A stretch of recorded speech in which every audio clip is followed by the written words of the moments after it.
Esta chica, aparentemente inocente, se mete en un juego con un hombre mucho mayor, con estatus y poder, usando el deseo prohibido como método para obtener un beneficio oscuro. Pero un solo movimiento psicológico mal calculado puede destruir una vida entera y desatar un caos imposible de controlar. Cairo es una joven con una personalidad misteriosa e intelectual, amante de lo clásico y la literatura, con un marcado toque gótico. Vive prácticamente sola en una casa enorme, ya que sus padres viajan constantemente. Esa soledad, combinada con su mundo interior, alimenta un deseo profundo de experimentar fantasías intensas, incluso cuando rozan lo prohibido. En su primer día de escuela se cruza con el señor Miller, un hombre adulto con estatus y poder, una figura de autoridad que resulta especialmente atractiva para jóvenes rebeldes, personalidad que, de forma inconsciente, sienten una pulsión constante por desafiar los límites y poner a prueba lo que se supone que no deberían tocar. Ambos mantienen una breve conversación cargada de tensión y miradas desafiantes. Miller se sorprende al descubrir que Cairo ha leído los 12 libros fundamentales del curso en apenas unos días. Esa combinación de inteligencia, curiosidad y una personalidad aparentemente sumisa pero con un trasfondo rebelde despierta su interés. La interacción se interrumpe con la llegada de Winnie, amiga de Cairo, con quien mantiene una dinámica provocadora y juguetona. Se excusan para salir a comer y se marchan. Mientras tanto, Miller repara algo más inquietante. Los intereses literarios de Cairo giran en torno a relatos de fantasías, poder y dinámicas psicológicas intensas del deseo humano. Incluso descubre que ella ha leído varias de sus propias obras. El comentario surge en tono de broma entre Miller y Boris, su amigo y colega, pero la curiosidad queda sembrada. La afinidad por este tipo de narrativas suele aparecer en personalidades con carencias emocionales profundas y una fuerte necesidad de atención y validación. No es raro que estas personas desarrollen una atracción inconsciente hacia figuras de poder, fenómeno conocido como cratofilia. Es la idealización de la seguridad, la dominancia y el estatus como sustituto de seguridad emocional. Esa noche, ya en casa, Miller sirve whisky y le cuenta a su esposa Beatriz lo extraño y estimulante que fue conocer a una joven escritora con una marcada afinidad por las zonas más oscuras del deseo humano y que además hubiese leído su libro, algo que lo halaga no tanto por vanidad sino por lo raro del cruce. Beatriz se sorprende por lo inusual que es encontrar chicas jóvenes con este tipo de sensibilidad intelectual. Las palabras cargan el ambiente hasta volverlo espeso, casi irrespirable. La cercanía altera el pulso y cualquier roce mínimo accidental se siente desproporcionadamente intenso, como si el deseo comenzara a humedecer todo su ser, ocurriendo primero en la mente y no en el cuerpo. La tensión escala hasta que una llamada de Amy, la jefa de Beatriz, interrumpe el momento, dejándolos suspendidos con esa necesidad no resuelta. Al día siguiente, mientras Miller y Boris conversan tomando café, Cairo aparece sin aviso, caminando distraída, aparentemente inocente, pero su presencia invade la atención de Miller casi de inmediato. Hay algo en su mirada, fija, fría, sostenida el tiempo suficiente como para imponer presencia y robar el foco de la conversación. Los tres intercambian palabras durante unos minutos hasta que de pronto Cairo y Miller comparten por unos segundos un contacto visual cargado de tensión difícil de disimular, una conexión silenciosa que no pasa desapercibida. Boris lo nota, se despide y los deja solos. Miller rompe el silencio preguntándole: ¿no te da miedo caminar sola por el bosque? Cairo responde sin titubear sosteniendo la mirada: soy yo a la que hay que temer. Esto es una provocación abierta. Mantiene la mirada de forma retadora, dejando claro que no se siente en desventaja frente a la diferencia de edad, la jerarquía ni lo diminuto de su tamaño. La tensión escala lo suficiente como para volverse emocional y ambos se ríen casi por reflejo, intentando disipar algo que ninguno está dispuesto a reconocer. La tensión prolongada, intencional o no, activa sesgos cognitivos de atracción, disparando el hipotálamo y neuronas de recompensas que gobiernan la fascinación inconsciente. De hecho, la mayoría de las relaciones prohibidas nacen de este juego silencioso, un delicado equilibrio entre lo que queremos controlar y lo que nos hace vulnerables, donde cada mirada, cada gesto puede despertar obsesión y deseo antes de que siquiera nos demos cuenta. En el pasillo, Winnie deja caer los cuadernos al piso con la intención de provocar al profesor Boris, coquetear lo suficiente como para pasar la clase de física, y funciona. Boris le dice que pensará en cómo puede ayudarla. En casa, Cairo le confiesa a Winnie su preocupación. Siente que no ha logrado nada realmente significativo en la vida como para postularse como escritora en instituciones importantes. Winnie le aconseja entonces que escriba sobre la emancipación de las creencias heredadas acerca del sexo y la edad. Winnie es consciente de cómo la mira el señor Miller. Para él, la vida aparece en blanco y negro y Cairo es la primera cosa que ve a color. También es consciente de lo que ella misma siente ante su presencia autoritaria. Por eso le propone vestirla de manera sugerente con el objetivo de despertar emociones y deseos oscuros en la mente adulta que siente y respira. Todo esto siempre en Cairo una curiosidad palpable, jugar con lo prohibido, rozar los límites de la locura. Sin dudarlo, comienza a escribir sobre una joven en busca de un amor loco, diciéndose a sí misma que daría lo que fuera por experimentar un deseo precisamente prohibido y trastornado. Con esa idea en mente, durante la clase, mira fijamente a Miller y solo se hace una pregunta: ¿podría sentir esto con él? ¿Es una ilusión? ¿Una locura? ¿O algo peligrosamente placentero? Nos vemos después de la escuela.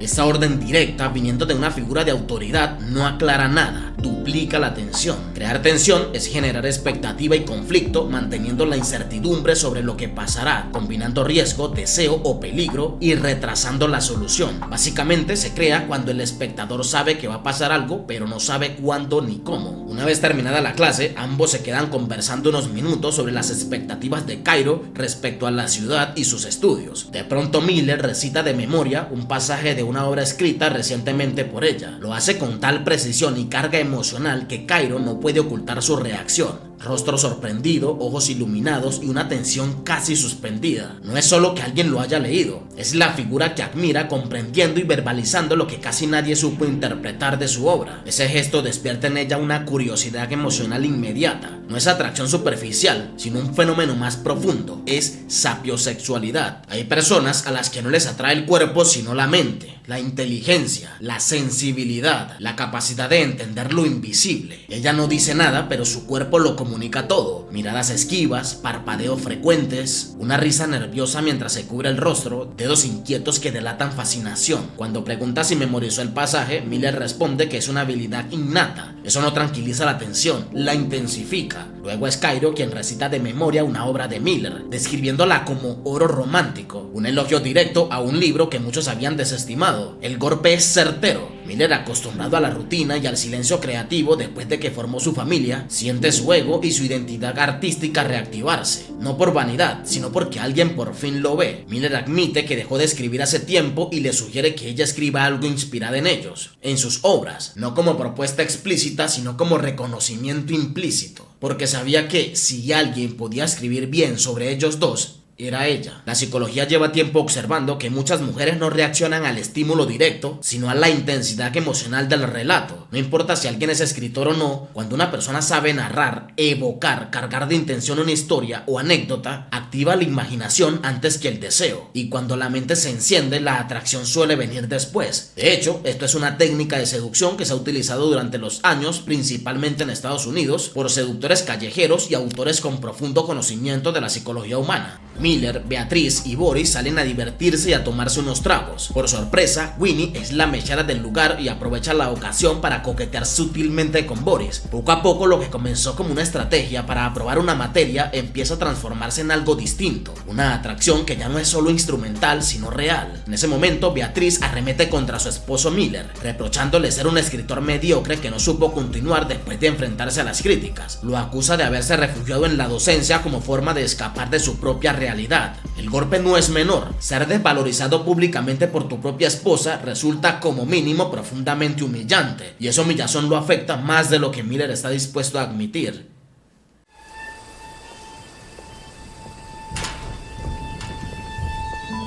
Cairo y Miller se encuentran en una conversión de poesía, un espacio donde las palabras permiten escapar de lo cotidiano y conectar con mentes que habitan lo abstracto. Tras las recitaciones, se apartan para fumar un cigarrillo buscando una intimidad mínima, casi clandestina. Se miran, el entorno se densifica, la tensión no es evidente pero está ahí, suspendida. Cairo intenta descifrar qué es lo que la atraviesa cuando está con Miller. No es enamoramiento, eso sería demasiado simple, sino algo más difuso. Una sensación fantasma, un impulso sin nombre que presiona desde adentro esperando ser liberado. Al día siguiente, mientras Miller y Boris conversan a las afueras de la cancha de la escuela, aparece Cairo completamente transformada, con un estilo gótico marcado. Ropa ajustada, accesorios y un color negro que acentúa la faceta más oscura de su personalidad. Les lleva café, intercambian algunas palabras, Boris entiende rápido lo que está sucediendo y se retira sin decir mucho. Cairo y Miller quedan solos, juguetean con las gafas, con la cercanía, con esa distancia mínima que ya no es casual, hasta que Miller lanza su primer cumplido certero.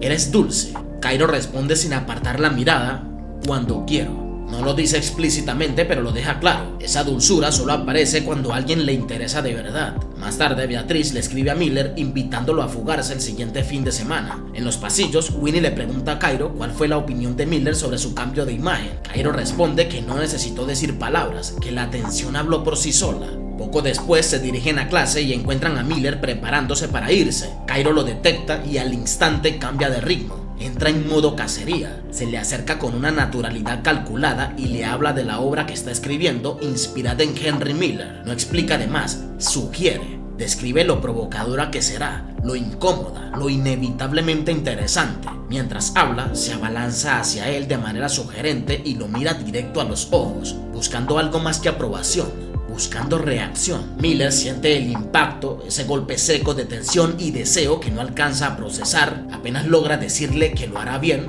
y se va. Entonces Winnie imita la escena con gestos exagerados, reproduce el acecho, la cercanía, la intención evidente, exactamente lo que Cairo había querido comunicar. Oh, señor Miller, solo amo la decadencia.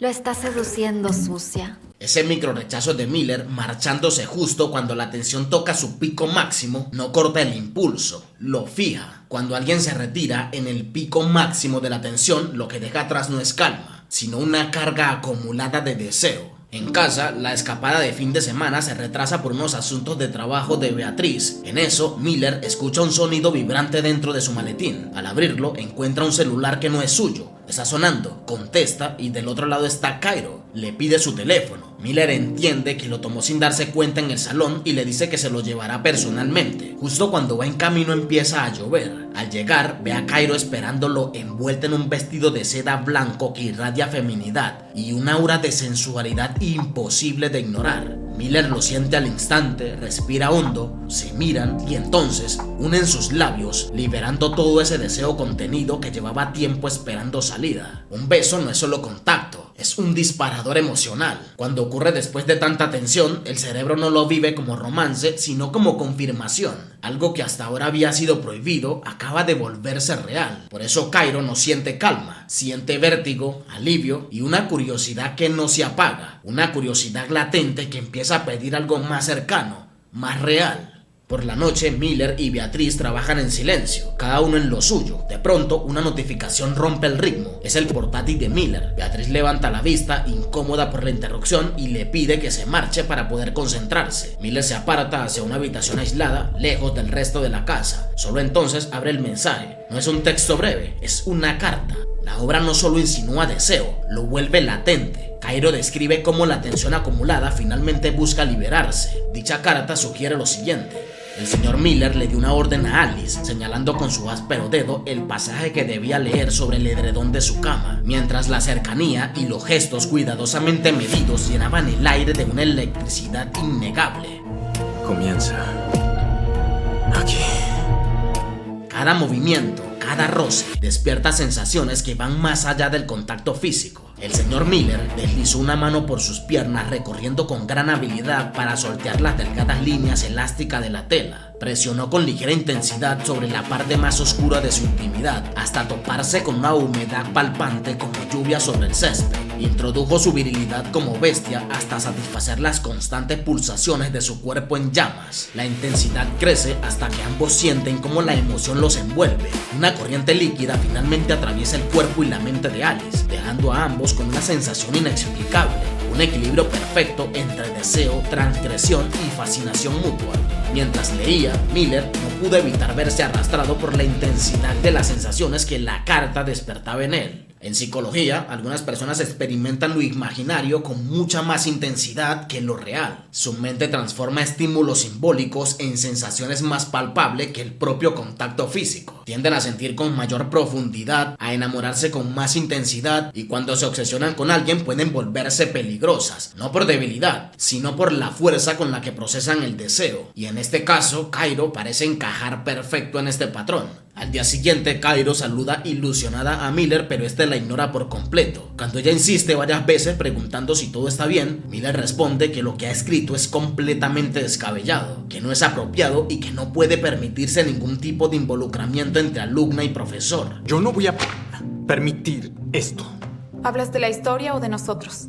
Ambas. Cairo intenta justificar reiteradamente lo que ha escrito, presentándolo como una atracción inexorable que, según ella, favorece un entendimiento sexual fuera de lo convencional y moralmente aceptable. Pero por más que se esfuerza en obtener su aprobación, Miller rechaza de forma firme y tajante toda esa construcción que ella ha creado con la mente sobre ellos. Deja claro que no puede ni quiere involucrarse sentimentalmente con ella, un rechazo que le parte el alma. Con el corazón herido, Cairo comienza a acechar a Miller en busca de respuesta que logre sanar el dolor interno que empieza a crecer dentro de ella. Insiste que fue él quien dio pie a que esa fantasía se construyera, no solo en papel, sino también en la vida real. Miller, sin embargo, se niega rotundamente a dar explicaciones, repite que no quiere involucrarse, que eso es todo, y la rechaza una vez más. Rota y profundamente herida, Cairo arremete contra Miller, acusándolo de ser un escritor mediocre, falta de carácter y de haberse equivocado al darle demasiada relevancia. Entre lágrimas le dice que el costo de ese rechazo es demasiado alto, al punto de que estaría encantada de verlo hundido y reducido a la insignificancia social. Expresa su profunda decepción y se marcha. La relevancia y el estatus van de la mano.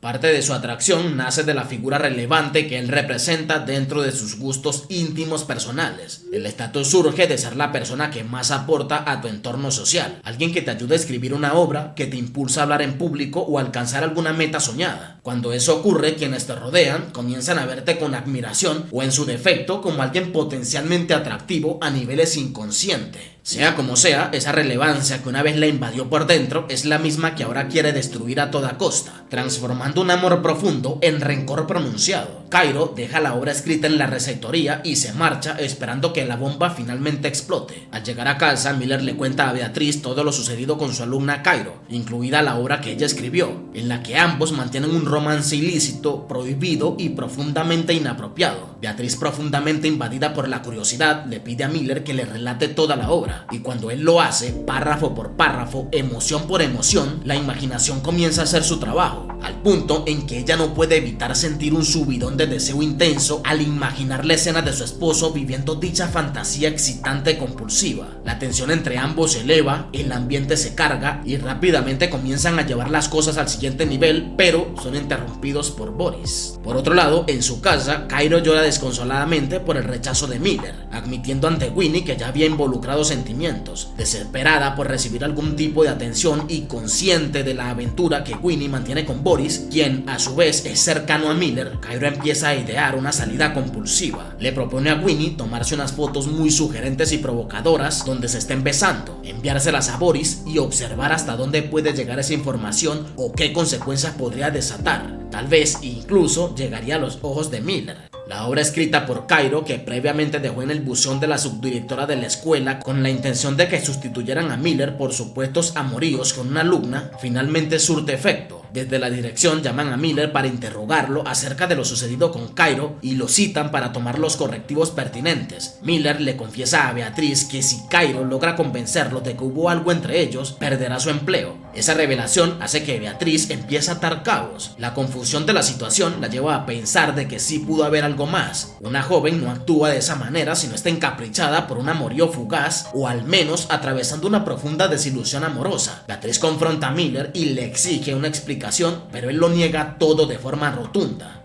Las adolescentes son peligrosas, Jonathan. Espero que sepas lo que haces.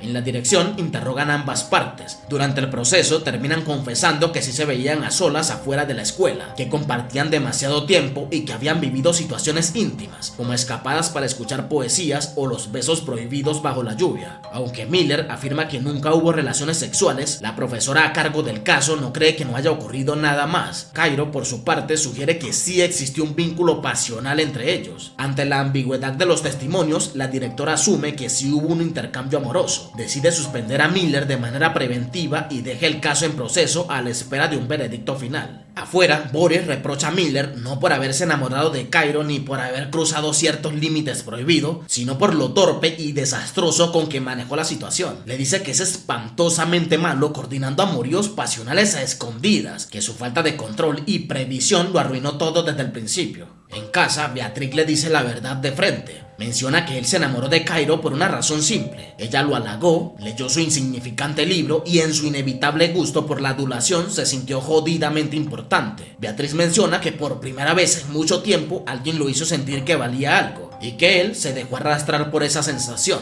Miller no lo niega. Acepta que sí, que Cairo lo hizo sentir valioso. Esa confesión provoca una discusión fuerte que termina por romper la relación. La adulación es una técnica de manipulación descrita en una de las 48 leyes de poder. Básicamente consiste en elogiar de forma constante y precisa un esfuerzo que una persona realiza y que suele pasar desapercibido. Al hacerlo, no solo se siente finalmente comprendida, sino también validada e importante para quien la observa. Ese reconocimiento activa una respuesta emocional profunda. Las personas empiezan a asociar validación con quien la otorga, lo que puede transformarse en una atracción genuina. No porque los elogios sean exagerados, sino porque tocan una necesidad psicológica de atención que rara vez es atendida. Winnie va a la casa de Cairo para pedirle que retire sus declaraciones contra Miller. Advierte que eso podría destruirle la vida. Incluso le dice que ella misma testificará a la directora escolar para que Miller quede impune, pero Cairo la amenaza. Si lo hace, hará pública las fotos íntimas que se tomaron juntas y no solo caerá Miller, sino también Boris como cereza del pastel,